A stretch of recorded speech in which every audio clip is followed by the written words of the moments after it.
जैसा कि हमने पिछले वीडियो में बात की थी कि सेंटेंस क्या होता है और सेंटेंस के दो पार्ट के बारे में बात की थी, सब्जेक्ट और प्रेडिकेट। अब हम इस वीडियो में बात करेंगे कि सब्जेक्ट और प्रेडिकेट क्या होता है। सब्जेक्ट क्या होता है, हमने लिखा है, देखिए कि जब हम किसी व्यक्ति या वस्तु का नाम लेते हैं तो उसे हम सब्जेक्ट कहते हैं। अर्थात क्या हुआ कि सब्जेक्ट वो हुआ जिसके द्वारा कार्य किया जाए, मतलब वह जिसके द्वारा कार्य किया जाए उसे भी हम सब्जेक्ट कह सकते हैं, सब्जेक्ट कहते हैं।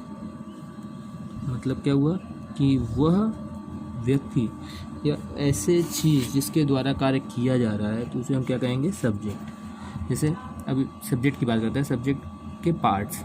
सब्जेक्ट को दो भागों में बांटा गया है, क्वालिफायर और मेन वर्ड या हेड वर्ड।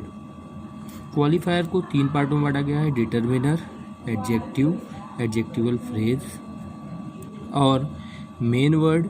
ये मेन वर्ड वो होते हैं जो नाउन हुए, प्रोनाउन, संज्ञा, सर्वनाम, विशेषण, जीरण, मतलब कि वर्ब की वो आईएनजी फॉर्म जो कर्ता का काम करती हो, इन्फिनेटिव वर्ब प्लस टू, ठीक है। और प्रेडिकेट क्या होता है, जब हम किसी व्यक्ति या वस्तु के विषय में कुछ कहते हैं तो वह प्रेडिकेट होता है।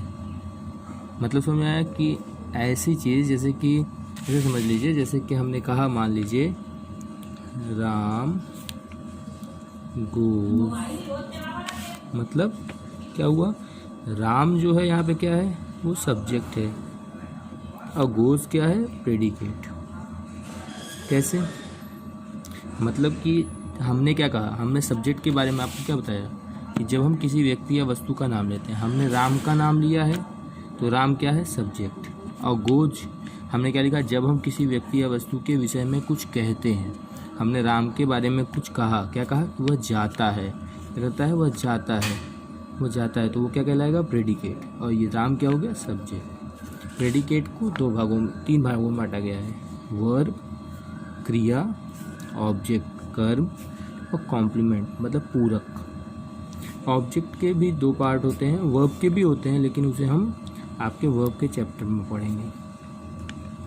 देखिए तो एग्जांपल्स देख लेते हैं कुछ एग्जांपल्स, जैसे कि ही लिव्स इन दिल्ली। इसमें ही क्या है, कर्ता,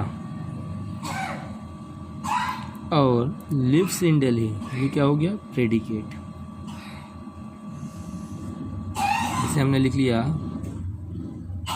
द पुअर नीड्स हेल्प, तो द पुअर क्या है, सब्जेक्ट है और नीड्स हेल्प ये ऑब्जेक्ट, ये प्रेडिकेट है, सॉरी।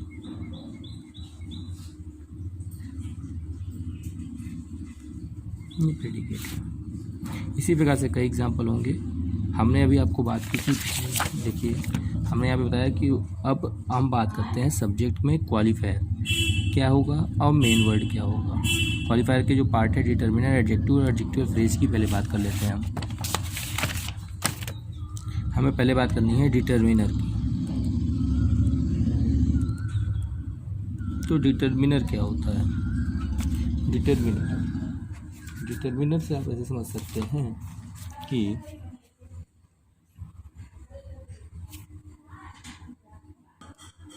अब हम डिटरमिनर की बात करें, चाहे हम एडजेक्टिव की बात करें,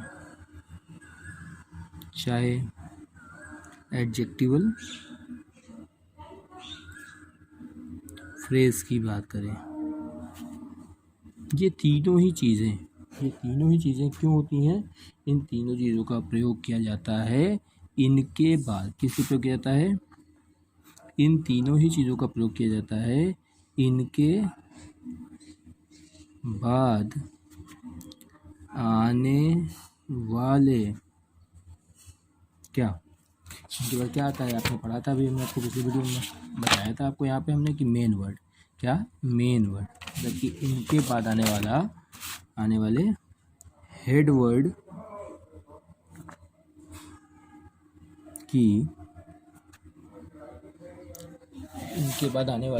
वर्ड की व्याख्या करता है। इनके बाद आने वाले हेड वर्ड की व्याख्या करता है। डिटर्मिनर क्या होता है? डिटर्मिनर हो गया a, an, the, this, that, these, those, all, few, some, every, each, et cetera कई होते हैं। ठीक है। अब एडजेक्टिव क्या होगा? विशेषण, वो जो संज्ञा की विशेषता बताएगा। और एडजेक्टिव फ्रेज मतलब वह शब्द जो हेडवर्ड की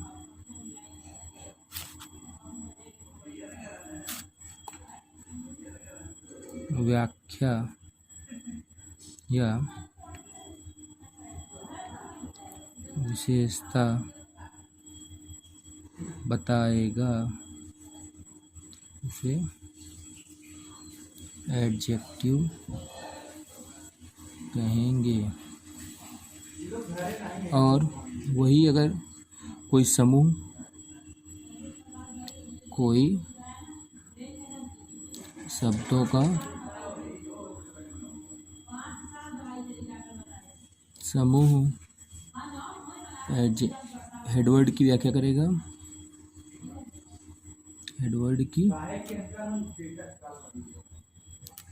व्याख्या करेगा तो उसे